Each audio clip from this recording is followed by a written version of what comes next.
Let's go ahead and upgrade to the thicker 370Z axles. We're going to start by removing the nuts holding the axles to the diff. In this case, I already have 370Z diff in there, so they just screw in versus the bolt and nut combo on the 350Z. Put it in neutral, remove the hydro or e-brake to turn the axle in order to reach the remaining bolts on your axles and pull those out. Then you simply just tug it and the axle will release.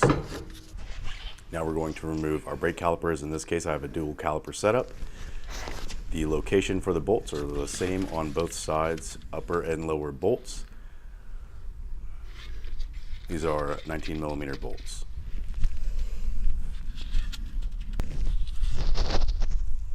We're going to use some zip ties to create a hanger on our strut so that we can secure the brake calipers to this in order to prevent them from hanging on the brake lines.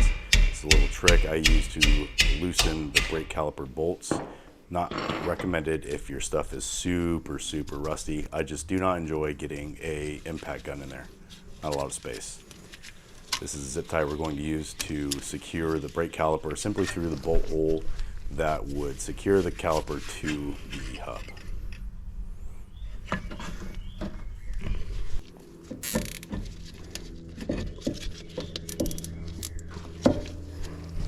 Now we're going to remove this cotter pin. Typically very easy, however, I have definitely had to use a chisel to cut these things, but typically you can just pull them out. 32mm socket will remove the 350Z bolt holding the axle to the hub.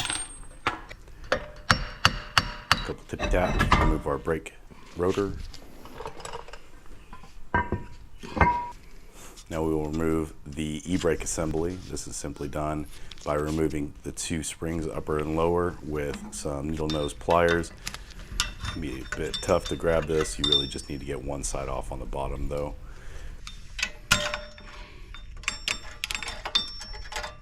Then use a flathead to remove these two springs, and your brake shoes should just come right out.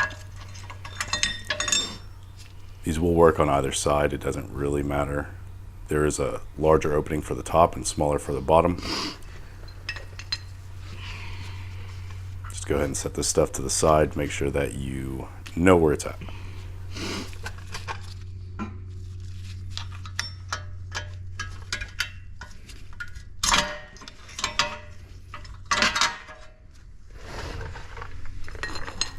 You can just knock the axle out with a hammer. You can use something to push it if you'd like. I just use a hammer and then simply pull it out.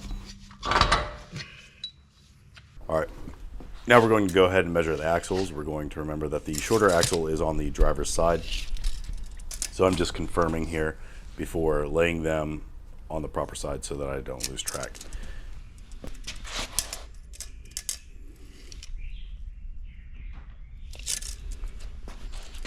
Here I'm going to measure the new ones to make sure that we receive the proper axles. It would not be a great time to receive too long or too short, so making sure we have the right axles, and then of course laying them out next to the old ones so that we don't mix them up, because you will immediately blow your axle if you try to install those and drive on them.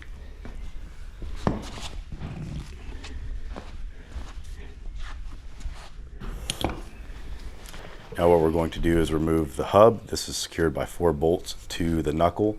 You can see them on the front here, and then on the back side. In this case, I'm using the GK Tech dual brake kit, so it's an 18mm socket. I believe it's a 19mm on the factory. And that simply just pulls out, leaves a dirty surface that we're going to go ahead and clean up with a wire brush, and then just wipe in some PV Blaster just to lube it up a little bit.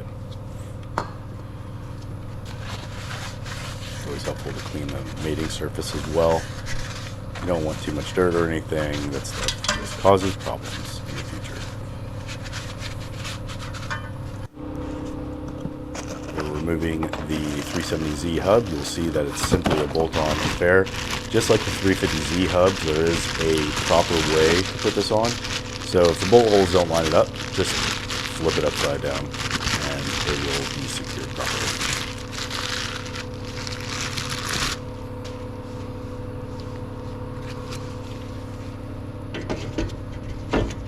We'll simply thread in the same bolts, and I do not ever torque anything, so I'm just making sure this is good and tight enough.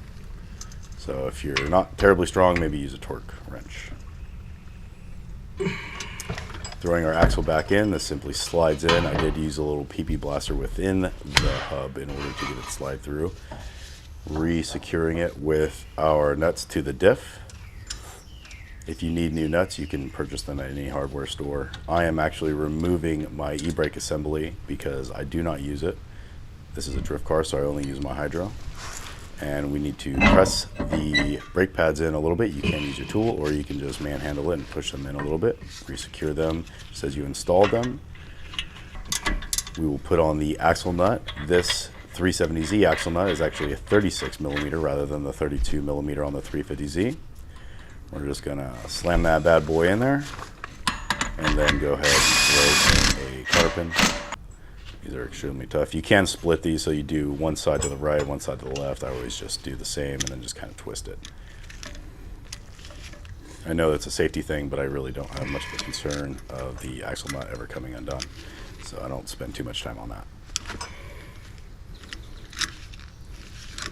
Once that's secured, we can go ahead and throw our wheels on and get back on the road.